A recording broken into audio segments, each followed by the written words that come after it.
Padmesh institute of वैदिक sciences की ओर से केद पद्मेश का नमस्कार।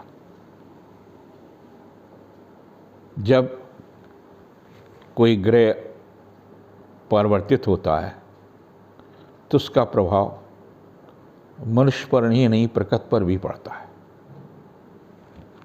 और जब कोई युति बनती है तो उसका विशेष रूप से प्रभाव पड़ता है।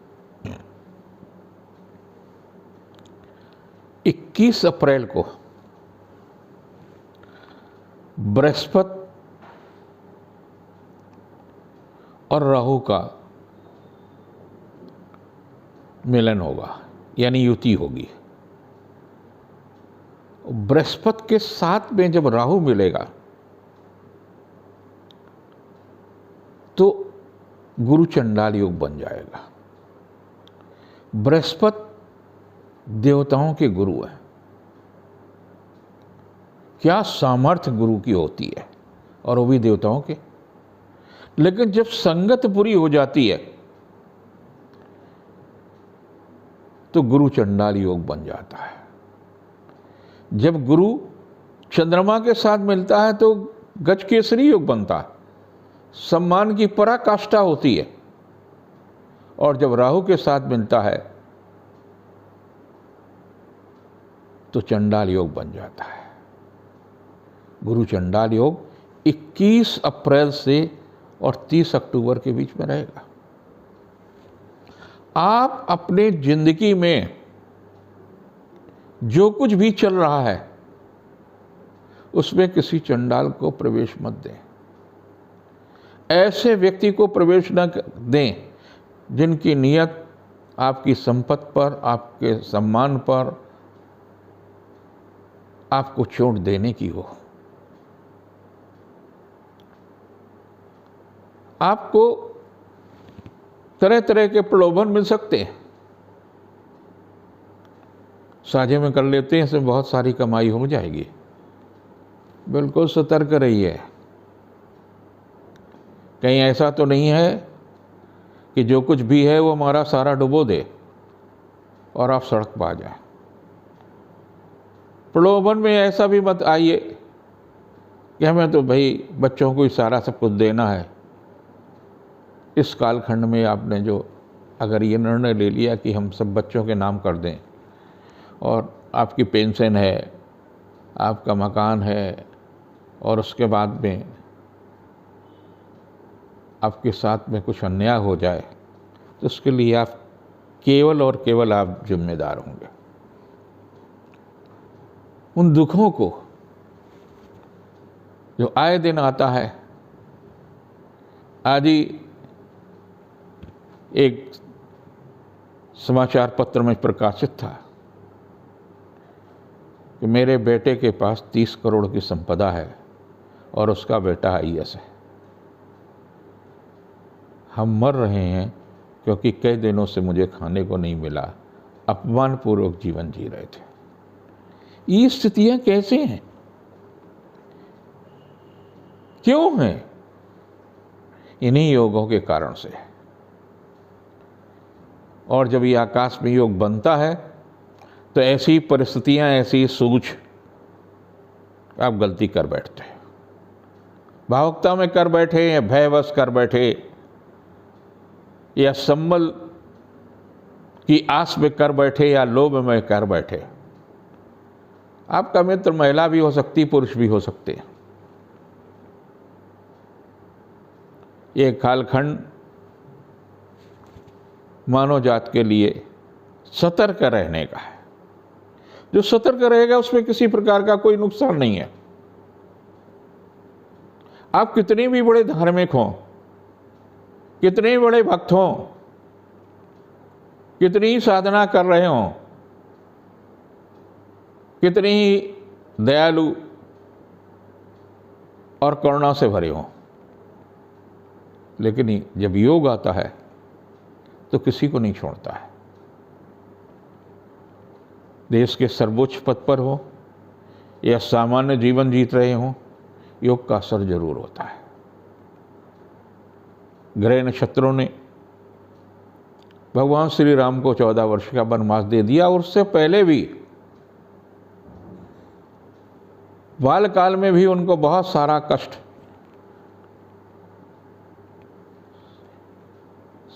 सनातन संस्कृत की रक्षा के लिए गुरु के पास रहे।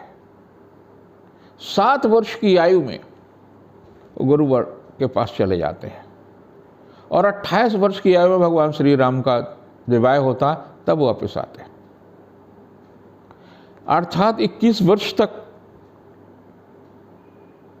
उन्हें संघर्ष प्रारंभ में भी करना पड़ा। कितने लंबे समय तक भगवान थे, कर सकते थे। हम और आप कमज़ोर हैं। परिवार का एक भी सदस्य के साथ ऐसा है अगर है तो कष्ट दे सकता है, टूट सकते हैं, दुर्घटना हो सकती है। सतर्क रहिए, सचेत रहिए, क्योंकि गुरु चंडाल योग व्यापार में भी हो सकता है, राजनीति में भी हो सकता है, प्रेम प्रकरण में भी हो सकता है, लोभ और दबाव में भी हो सकता है, अपने ही परिवार में हो सकता है, अपने ही बच्चों के साथ हो सकता है। धोखा मत खाओ, न धोखा दो न धोखा खाओ। इस सचेत रहने की आवश्यकता है। मेरा धर्म है कि हम आपको सचेत कर रहे हैं। इससे बहुत सारी चीज़ें होंगी, बहुत सारे लोगों को गुरु चंडाल योग से प्रभावित होंगे। बचना कैसे है? आप शांति करा लें, रुपए पैसे के लोभ में न फंसे। आप भी अगर यहाँ दस्तखत कर दें तो ये हो जाएगा। सावधानी रखिए। अधिकारी हैं तो सावधानी रखिए, राजनेता हैं तो सावधानी रखिए। नीचे वाला भी कैमरा देख रहा है, ऊपर वाला भी कैमरा देख रहा है। प्रकृति का भी कैमरा है, मानवकृत भी कैमरा है। आप उसकी कैद में हैं तो सावधानी अगर रखते हैं तो किसी प्रकार का, किसी तरह का कोई नुकसान नहीं है और न भय है, न अंधविश्वास है। केवल सचेत रहने की आवश्यकता है। आप अपने पर विश्वास रखिए। आपके साथ में किसी प्रकार का कोई अन्याय नहीं हो रहा है, आपके साथ में किसी प्रकार का दबाव नहीं हो रहा है, आपके साथ छल नहीं, कपट नहीं है। आप जैसी जिंदगी जी रहे हैं। लोभ में मत आइए। ये लोभ आपको बहुत नुकसान दे सकता है। सावधान करना मेरा धर्म है, बाकी आपकी इच्छा, आपकी अपना कर्म। ये सप्ताह काफ़ी महत्वपूर्ण है। एक अच्छी बात होगी कि राहु और शुक्र की जो युति थी वो 6 तारीख को समाप्त हो जाएगी। बहुत सारे लोगों को राहु और शुक्र ने कष्ट दिए हैं। जो बचे हैं वो सुखी हैं। अब ये युति शुक्र जो है वर्ष में चला जाएगा 6 तारीख को। बुध आया है राहु के साथ में, तो कोई खास नुकसान नहीं है। थोड़ा सा स्वास्थ्य के प्रति, खाने पीने में सावधानी रखिए। पेट की खराबी हो सकती है, उदर विकारें जिसे कहते हैं, त्वचा का रोग हो सकते, खुजली हो सकती है, फोड़े फुंसी हो सकते हैं। उनके पीछे खाने पीने के लिए सावधानी रखिए, डॉक्टर को सलाह लेते रहिए। ये जो ग्रह की परिवर्तन है उनमें देखिए बृहस्पति अस्त है और लंबे समय तक अस्त है, तो 29 अप्रैल तक मांगलिक काल नहीं हो पा रहे हैं। सांस्कृतिक हो रहे हैं, धार्मिक हो रहे हैं, केवल मांगलिक ही तो नहीं हो सकते। आप क्रय कर सकते हैं, विक्रय कर सकते हैं, सब कुछ तो कर सकते हैं। जिनकी राशि में ऐसी है उनके लिए सप्ताह काफ़ी महत्वपूर्ण, उत्साहवर्धक, जीविका के क्षेत्र में सफलता देने वाला है। शिक्षा प्रतियोगिता के क्षेत्र में सफलता मिलेगी, संतान के दायित्व की पूर्ति होगी। 2, 3, 4 काफ़ी महत्वपूर्ण तिथियाँ हैं। व्यावसायिक मामलों में सफलता मिलेगी, आर्थिक मामलों में सफलता मिलेगी और 5-6 काफ़ी तनावपूर्ण तिथियाँ हो सकती हैं। स्वास्थ्य के प्रति सचेत रहने की आवश्यकता है। मन अशांत हो सकता है। और 7-8 को दाम्पत्य जीवन सुख में होगा, रिश्तों में मजबूती आएगी, पारिवारिक जीवन सुख में होगा, व्यावसायिक प्रतिष्ठा बढ़ेगी। जिनकी राशि वृष है, आपके लिए भी अच्छा है। राशि पर शुक्र देवता आ जाएंगे, आपके राशि के स्वामी। जो तमाम प्रकार के मन में भय थे, तमाम प्रकार के मन में कुछ न कुछ ऐसा था जो नहीं होना चाहिए था, उससे हम मुक्त होंगे। रिश्तों में मजबूती आएगी, पारिवारिक जिंदगी सुखमय होगी, व्यवसायिक प्रयास सार्थक होगा। शुक्र आपकी राशि पर आ, मंगल आपकी राशि से हट ही गए। 2, 3, 4 को किया गया प्रयास सार्थक होगा, पारिवारिक सुख में वृद्धि होगी, रिश्तों में मजबूती आएगी, आर्थिक पक्ष मजबूत होगा। 5-6 को संतान के दायित्व की पूर्ति होगी, जीविका के क्षेत्र में चल रहा प्रयास सार्थक होगा, रिश्तों में भी मजबूती आएगी। लेकिन 7-8 स्वास्थ्य के प्रति सचेत रहने की आवश्यकता है। व्यर्थ के झगड़ा विवाद हो सकते हैं। राजनीतिक रूप से जरूर लाभ मिल सकता है। जिनकी मिथुन राशि है, उनके लिए राजनीतिक दृष्टि से काफ़ी महत्वपूर्ण सप्ताह हो सकता है। व्यवसायिक दृष्टि से, आर्थिक दृष्टि से, पारिवारिक दृष्टि से सुखमय होगा। 12वें शुक्र होगा। कहते हैं मिथुन राशि में 12वें शुक्र होता है तो आर्थिक लाभ मिलता है। आपको भी आर्थिक लाभ मिल सकता है, व्यवसायिक प्रतिष्ठा बढ़ सकती, लेकिन लोभ में मत फंसिए। रिश्वत के मामलों में सावधानी रखिए, नहीं यदि स्थानांतरण या किसी अन्य प्रकार का भी शारीरिक कष्ट मिल सकता है। 2, 3, 4 को मैत्री संबंध प्रगाढ़ होंगे, किया गया पुरुषार्थ सार्थक होगा, संबंधों में निकटता आएगी। 7-8 को पारिवारिक मामलों में सफलता मिलेगी, जीविका के क्षेत्र में सफलता मिलेगी। और 5-6 को व्यर्थ की उलझनें हो सकती हैं। स्वास्थ्य के प्रति सचेत रहने की आवश्यकता है। शिक्षा प्रतियोगिता के क्षेत्र में आसानी सफलता मिलेगी। पारिवारिक सदस्य से तनाव मिल सकता है। जिनकी कर्क राशि है, उनके लिए भी काफ़ी महत्वपूर्ण सप्ताह है। राजनीति में आप सक्रिय हैं तो राजनीतिक लाभ मिल सकता है, व्यवसायिक प्रयास सार्थक होगा, आर्थिक योजना सफल होगी। 2, 3, 4 आर्थिक रूप से मजबूत होगी, कुछ नया हो सकता है, कुछ व्यवसायिक लाभ मिल सकता है, पारिवारिक प्रतिष्ठा में वृद्धि होगी। 5-6 को किया गया पुरुषार्थ सार्थक होगा, मैत्री संबंधों में प्रगाढ़ता आएगी, रिश्तों में मजबूती आएगी। 7-8 को किसी पारिवारिक सदस्य से तनाव मिल सकता है, छोटी छोटी बातों पर विवाद न करिए। किसी मूल्यवान वस्तु की खोनी या चोरी होने की भी आशंका है। जिनकी सिंह राशि है, उनके लिए भी यह सप्ताह काफ़ी महत्वपूर्ण होगा। रुका हुआ कार्य संपन्न होगा, पद प्रतिष्ठा में वृद्धि होगी, राजनीतिक महत्वाकांक्षा की पूर्ति हो सकती है। चुनाव हैं, चुनाव में भी आपको सफलता मिल सकती है। अगर राजनीति में रुचि रखते हैं तो राजनीति में अपने भाग्य को आजमा सकते हैं, आपके लिए अच्छा समय है। आर्थिक मामलों में भी सफलता मिलेगी। जीविका के क्षेत्र में 2, 3, 4 भावुकतापूर्ण है। कुछ भी ऐसा मत करिए कि छोटी छोटी बातों पर उत्तेजित होकर के आप अपना ही नुकसान ना करें। 5-6 को आर्थिक मामलों में सफलता मिलेगी, जीविका के क्षेत्र में प्रगति होगी, उपहार या सम्मान में लाभ मिलेगा। 7-8 धन सम्मान यश कीर्ति में वृद्धि होगी। और जिनकी कन्या राशि है, उसमें तो सुधार होना ही है। आर्थिक मामलों में भी सुधार होगा, रिश्तों में सुधार होगा, महिला अधिकारी का सहयोग मिलेगा, यात्रा देशाटन का भी लाभ मिलेगा, संतान के दायित्व की पूर्ति होगी, मनोरंजन के अवसर मिलेंगे, भौतिक सुख सुविधाओं में वृद्धि होगी।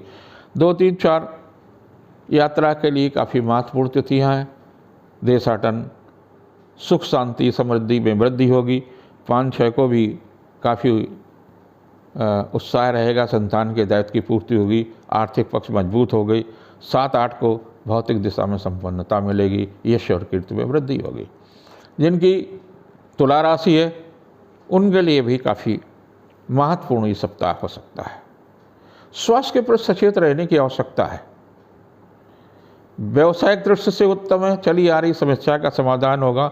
2, 3, 5 को किया गया पुरुषार्थ सार्थक होगा, शिक्षा प्रतियोगिता के क्षेत्र में सफलता मिलेगी। संतान के संबंध में सुखद समाचार मिलेगा, लेकिन 5-6 तो कुछ तनावपूर्ण तिथियां होंगी। स्वास्थ्य के प्रति सचेत रहने की आवश्यकता है। और 7-8 को आर्थिक मामलों में सफलता मिलेगी, रिश्तों में मजबूती आएगी। जिनकी वृश्चिक राशि यूँ तो आपकी राशि में शनि का लघु कल्याणकारी ढैया, फिर भी कुछ सुखद समाचार मिल सकते हैं। राजनैतिक दृष्टि से भी, व्यावसायिक दृष्टि से भी रिश्तों में भी मजबूती आएगी। 5-6-7 कुछ थोड़ा सा उलझन हो सकती है, लेकिन 2-3-4 को उपहार या सम्मान में वृद्धि होगी, रिश्तों में मजबूती आएगी। 3-4 को वाहन चलाते समय भी सावधानी रखने की आवश्यकता है। और 5-6 को उपहार या सम्मान में वृद्धि भी हो सकती है। 7-8 को रिश्तों में मजबूती आएगी, लेकिन स्वास्थ्य के प्रति सचेत रहने की आवश्यकता है। जिनकी धनु राशि है, पारिवारिक दृष्टि से उत्तम होगा, नए अनुबंध प्राप्त होंगे, उपहार या सम्मान में वृद्धि होगी, रिश्तों में मजबूती आएगी। 2-3-4 को उपहार या सम्मान में वृद्धि हो सकती है, रिश्ते भी मजबूत होंगे। लेकिन 5-6 को स्वास्थ्य के प्रति सचेत रहने की आवश्यकता, स्वास्थ्य के प्रति सचेत रहें। 7-8 को संतान के दायित्व की पूर्ति होगी, बुद्धि कौशल से किया गया कार्य संपन्न होगा, उपहार या सम्मान में वृद्धि होगी। जिनकी मकर राशि है, भाई बहन से तनाव मिल सकता है। स्वास्थ्य के प्रति सचेत रहने की आवश्यकता है। माता पिता का सहयोग रहेगा, व्यवसायिक प्रतिष्ठा बढ़ेगी, यश और कीर्ति में वृद्धि होगी। 2-3-4 काफ़ी महत्वपूर्ण तिथियां हैं। आर्थिक मामलों में लाभ मिल सकता है, यात्रा या देशाटन की स्थिति भी सुखद हो सकती है। और 7-8 को, 5-6 को और 7-8 को पारिवारिक सुख में वृद्धि होगी, धार्मिक प्रबंध में वृद्धि होगी, उपहार या सम्मान में लाभ मिल सकता है, यात्रा के लिए भी सुखद होगी। जिनकी कुंभ राशि है, व्यवसायिक दृष्टि से काफ़ी महत्वपूर्ण हो, व्यस्तता बढ़ेगी, संतान या शिक्षा के कारणों से चिंतित रहेंगे, व्यर्थ की उलझनें रहेंगी। स्वास्थ्य के प्रति सचेत रहने की आवश्यकता है। 2-3-4 काफ़ी महत्वपूर्ण तिथियां हैं, व्यवसायिक दृष्टि काफ़ी महत्वपूर्ण रहेगा, लेकिन 5-6 कुछ तनावपूर्ण तिथियां होंगी, स्वास्थ्य के प्रति सचेत रहने की आवश्यकता है। 7-8 को धार्मिक प्रबंध में वृद्धि होगी, सुखद समाचार मिलेगा, जीविका के क्षेत्र में प्रगति होगी। जिनकी मीन राशि है, शिक्षा प्रतियोगिता के क्षेत्र में चल रहा प्रयास सार्थक होगा, रिश्तों में मजबूती आएगी, लेकिन मादक वस्तुओं के प्रति सचेत रहने की आवश्यकता है। संतान के कारण चिंतित हो रहेंगे, व्यर्थ की उलझनें रहेंगी, मन शांत होगा। 2-3-4 कुछ ऐसी ही तिथियां हैं, स्वास्थ्य के प्रति सचेत रहने की है आवश्यकता है। व्यर्थ की उलझनें रहेंगी, मन खिन्न हो सकता है। और 5-6 को व्यावसायिक दृष्टि से काफ़ी महत्वपूर्ण होगा, उपहार या सम्मान लाभ मिल सकता है। लेकिन 7-8 को कुछ तनावपूर्ण तिथियां, व्यर्थ की उलझनें हो गई, स्वास्थ्य के प्रति सचेत रहने की आवश्यकता है। ये है आपका सप्ताह। इस सप्ताह में जो महत्वपूर्ण चीज़ है वो सचेत रहने की आवश्यकता है। स्वास्थ्य के प्रति छोटी छोटी चीज़ें हैं, खान पान में विशेष रूप से ध्यान रखने की आवश्यकता है। व्यर्थ की उलझनें भी हो सकती हैं। आप सबके लिए ये कल्याणकारी रहे। दुर्गा प्रसाद विद्यालय के कुछ विद्यार्थी 29 तारीख को राष्ट्रपति भवन नई दिल्ली देखने गए थे, उन विद्यार्थियों को बहुत बहुत बधाई।